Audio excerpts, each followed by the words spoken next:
அழகான காலை பொழுதுல இயற்கையோடு இணைந்து இன்றைய நாள் ஆரம்பிக்கலாம். காலை வணக்கம் நண்பர்களே. ரூம்ல தண்ணி பிரச்சனை கொஞ்சம் இருக்கனால துணியெல்லாம் எடுத்துட்டு பக்கத்துல இருக்க பாசனத்துக்கு வந்துட்டோம். துணி துவைக்கலான்னு துணியெல்லாம் துவைச்சு முடிச்சுட்டு அருமையாக ஒரு இடத்துல உட்காந்து பல்லு விளக்கிட்டு இருந்தோம் நானும் எங்கள் அண்ணனும்.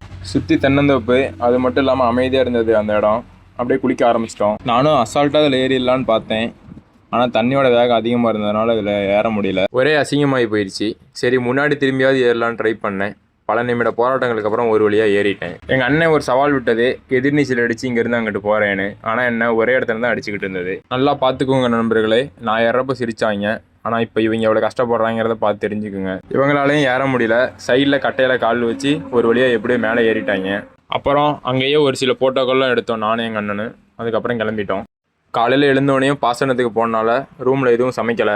உடனே வண்டி எடுத்துட்டு நேராக காலை உணவு முடிக்க கடைக்கு வந்துட்டோம். சாப்பிட்டு முடிச்சுட்டு ஒரு பெரிய வேலை ஒன்று இருக்குனாங்க. அதனால் சரின்னு வேலைக்கு கிளம்பிட்டோம். வேலையில் வந்தால் வெள்ளைக்காரன் மாதிரி நாங்கள் வேலையில் வந்தால் இந்திக்காரன் ஆயிடுவோம். இதான் நாங்கள் ஏற்றின லோடு. பார்த்துக்குங்க, லோடு ஏற்றி ரொம்ப டயர்டாகிடுச்சு. சரின்னு போய் டீ கடைக்கு போயிட்டு ஆளுக்கு ஒரு டீயை போட்டோம். டீயை போட்டு நேராக ஸ்பாட்டுக்கு வந்துட்டோம். ஸ்பாட்டுக்கு வந்து சிறப்பான மாதிரி லோடு வரைக்கும் முடிச்சிட்டோம். இந்த நாய் பேர் ராக்கி அம்மா. இது என்ன பண்ணதுன்னு கேட்டால் ஒன்றும் பண்ணலை. வேலையை முடிச்சு வீட்டுக்கு வரவே 10 மணி ஆயிடுச்சு. வந்தோடனே நேராக ஆற்றுக்கு போயிட்டு குளிச்சுட்டு வந்துட்டோம். ஏன்டா இந்நேரத்துக்கு போய் நீங்கள் ஆற்றுல குளிக்கலான்னு கேட்கலாம்.